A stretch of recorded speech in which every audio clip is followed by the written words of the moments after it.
It's one of the most important things for you to learn when practicing magic. It's easy to learn the basics, but it's very difficult to master.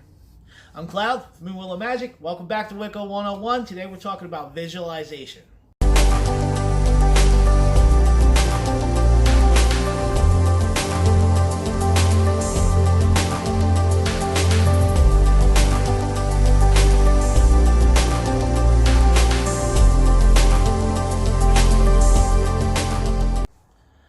So visualization, if you're practicing Wicca spirituality or witchcraft or working with magic in general, visualization is one of the most important techniques to learn, okay?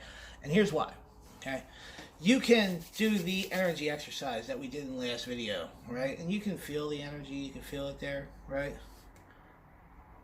But it is so much more pertinent if you visualize the process, the energy being raised or the energy being projected or whatever it is you're doing. So you're casting a circle. You have to visualize the circle there as a means for yourself to realize that it's there. And through the visualization of that is the creation of it, okay? It's the manifestation of your goals, whatever it is you set out to do, whether it's doing a simple spell, just casting a circle, just putting out a little prayer, or, you know, trying to get a job. I mean, like any of these things you can visualize to manifest, you know, what it is that you want. And that is one of the basic components to performing magic. So how does one visualize? Well, it's simple and it's not simple, okay? But visualization is done through an almost meditative process, but you can visualize without going into a meditative state, okay? Close your eyes and you want to create a mental picture in your mind. That's the basic idea of it, okay? It takes a lot of practice to get down, but when you get it down and you get good at visualization, you can see things and feel things with much more clarity than beforehand, okay? Now, there are three basic ideas and areas that you want to work on to be able to visualize properly, okay? And we're going to go over those first. The first step is you want to practice visualizing with not just your eyes or the mental picture in your head and thinking of everything through. You want to visualize with all of your senses, okay? Now, this is something that is a little difficult to grasp in the beginning, all right? Because our eyes and our ears, those are like our main senses. We see, we hear things, we know what things are through hearing them or seeing them. And when it comes to feeling something or tasting something or smelling something, you know, these are all senses that we can work on, and through visualization we can heighten those senses, thus having a more concrete visualization of what it is that we're doing, okay? So here is a basic idea on how to work on this, okay? And it's pretty simple. A lot of people use this method to be able to work with those senses, but we're talking about sensory deprivation. And I'm not talking about like completely immersing yourself in a bathtub and going all out on it, okay? I'm talking about just a blindfold and somebody else there with you, okay? You're definitely going to need a friend for this exercise, but if you do this, and you guys do this for each other or whatnot, you'll see some results, okay? So blindfold yourself and have a friend give you things to taste, give you things to smell. And then obviously you want to do this with somebody you trust so they don't troll you, because it is doable. But you want to focus on what things feel like, what things taste like, what things smell like, you know, and then have them pull sounds out without you seeing them and be able to tell what the sound is without seeing it. Just heighten your senses in that manner so that way when you visualize, you can pick up more of what's going on around you to create that full package that you're doing when you visualize. So when you visualize and you add in all your senses, right, you want to work on seeing which senses are lacking and which ones aren't, And then when you manage to get those to an equal balance, you will be finding yourself visualizing and being closer to like the material life in general, and just being more aware of everything. And that is something that we should all strive to attune to as Wiccans, because our one of our goals is to attune with nature and to attune with the universe. And that's basically what you're doing when you're visualizing and you're bringing everything full force and, firing on all cylinders when it comes to your senses. Okay, so part 2 is actually one of the easier ones that we could do, but when it gets to a more advanced thing, it becomes more difficult. Okay, and that is visualizing with your imagination. You have to be able to get control of your imagination. Okay, this is where a lot of people struggle with. Some people don't have active enough imaginations, while some people have over exaggerated imaginations. Okay, so basically what it is you have to control what it is and be able to create realities in your mind. Okay, and you'll be able to see these in your mind's eye over time through practice. It's one of the key things to be able to do when meditating or when putting yourself in a position to where you're getting ready to cast magic. It is good to visualize the situation or visualize the person you're casting a spell for, something like that. Okay, so there's a bunch of different exercises that we can do with this. Okay, but we're going to go with a simple one. Okay, it's just take like a piece of paper or anything like that, like a piece of loose leaf paper, and just write a random letter really big on the paper, like big enough that you can see it. Okay, you want to tape it on the wall in front of you and study it for a few minutes and really take in everything that is about the paper and the letter and its shape and its color and how thick is the letter and how long is it, how much per curve is it, and how many lines are on the paper. Use lined paper, little things like that. But you want to study it and pick up everything that you can about it. And then you want to close your eyes and you want to bring up in your mind's eye that image. And start small. Start with the basic shape and maybe a few of the lines on the paper, and then start kind of adding those in, and then bring in your letter. So what this does is it helps you build a picture. Okay, it's kind of like an artist painting. Okay, so we watch Bob Ross growing up. Everybody watched Bob Ross growing up, right? Happy Little Tree Guy. Y'all know who I'm talking about. If you don't, you have homework to do because you need to watch the Bob Ross. All right, so what he does, and what most painters do, is they create the background first. Okay? And then they start adding the landscape off in the distance and little things. And then they start going in a little more detail and a little more detail until they have this picture painted. Visualization is the same concept, just in your mind. Okay? It's all seen in your mind's eye. Okay, now when you first start doing this, you're not going to physically see anything. You're just going to be creating this picture in your mind. And you might not see anything. But over time, when you get control of your imagination and you start really properly visualizing everything, you will see it. Okay? So, but that's something that you have to work towards. It's not going to happen overnight. Unless you're clairvoyant. Then it probably will.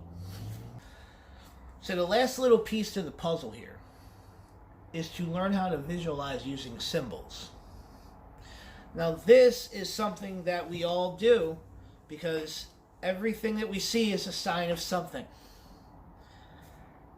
It's no different when you're using this visualization technique and working with magic.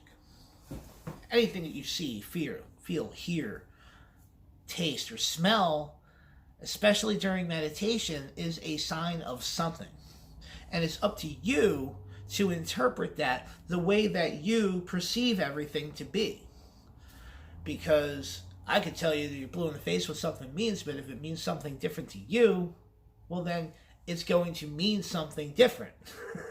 Because it's your visualization.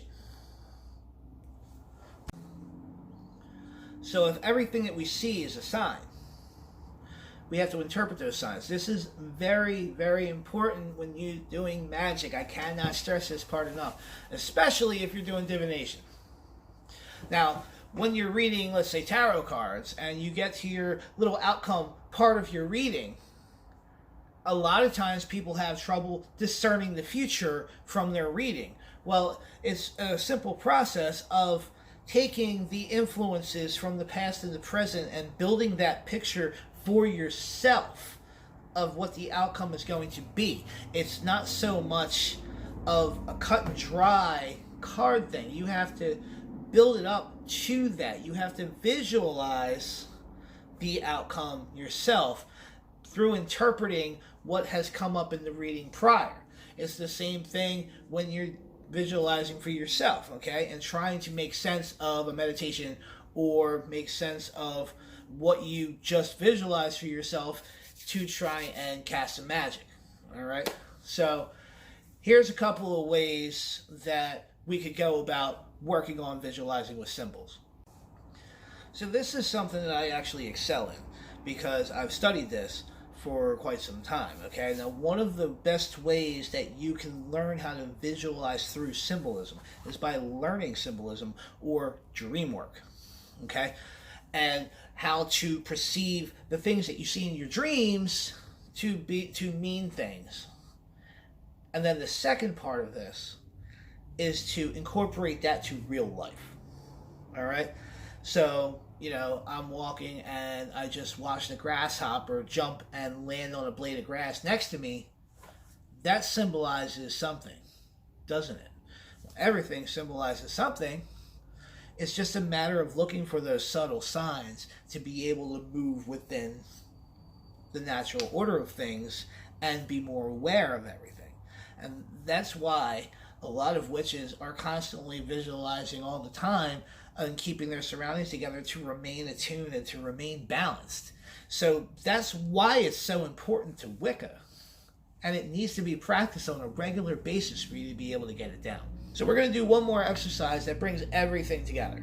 You know, it's funny, I haven't even gotten this far with my coven yet and where we are in our classes, so I'm kind of jumping ahead a little bit here for this particular exercise. Say you make your way and you learn how to be more attuned with your senses when you're visualizing, and you learn how to control your imagination, and you understand the symbolism of things that are going to show up in your visualizations. Well, now is the time for you to put it all into practice. And this exercise is meant for when you are at that point. Do not try to do this right now if you're just starting out, okay? Get the other exercises down and then try this one, okay? So pick a random piece of fruit, okay? Don't physically, just pick one out in your head. I'm going to say a strawberry, all right? And you want to hold it in your hand. Close your eyes and visualize holding this strawberry in your hand. Feel the weight of it. What's it feel like in your hand? Do you feel the little seeds? Do you feel the leaves touching a certain part of your hand? Do you feel the strawberry actually there? And as you're holding that and you're building this picture of this strawberry in your hand, what color is it? What shape is it? Is it deformed? Is it ripe? Is it even edible? Are there maggots on it? However it is that you perceive this strawberry in your hand, okay? Now, barring there aren't maggots on it, take your hand and try to fill it with your other hand while it's still in your hand. And move it to the other hand. And now feel it in the other hand. And we can go as far as smelling it. And smelling what the strawberry smells like. And even tasting it. Now, your body will react properly to tasting this visualized strawberry because you created such a picture in your mind that it thinks it's there. And you'll taste the strawberry. If you get to that point with visualization to where you can feel something in your hand, feel its weight, be able to shift it to another hand, still feel its weight, smell it and taste it, then you've got it down. And that's kind of like the culmination of everything that you're looking for when you're doing visualization, all right? To be able to create something that is so real to you that your mind thinks it's there. So when it comes to visualization, there are many more exercises out there that you can use to work on those particular areas of visualization as a whole. A lot of them can be found online. You might even find some of the exercises that I talked about online because they're very basic exercises that I talked about. I didn't go into anything too advanced. Now, it's really up to you how much work you want to put in to being able to visualize. But I suggest making that a focal point in your training, especially if you're a solitary, okay? If you're a solitary, I really can't stress enough the importance of working on that particular skill. It goes without saying that when you raise magic, you have to visualize what is happening with the magic when you direct it, when you're working with your spells, when you're doing anything regarding witchcraft for the most part, short of study. So definitely look into this and put the work in for it because it's worth it. So this video ran a little bit longer than I normally like to keep my videos. And the reason why is because visualization is so important to witchcraft. You have to work on it, and it has to be explained, and there has to be exercises available for you guys to practice. Okay? Now that being said, I want to thank you guys for sticking around and watching the video and giving me some support. And here's where I say the whole, hey, make sure you like and subscribe and the whole thing. But instead of all that, I want to be honest. If you have any issues with visualization at all, please comment below and we can talk about it and work through it, and we can see how I can help you best. All right, because it's really about you for these videos. It's not about me. So by all means, send a comment and we can work something out and we can get you to where you want to be. So next time on Wicca 101, guys, we're going to go over basic circle casting. Okay, which is also another very important component to practicing witchcraft. Till next time, guys, I'm Cloud with Moonwell Magic. Bright blessings and blessed be.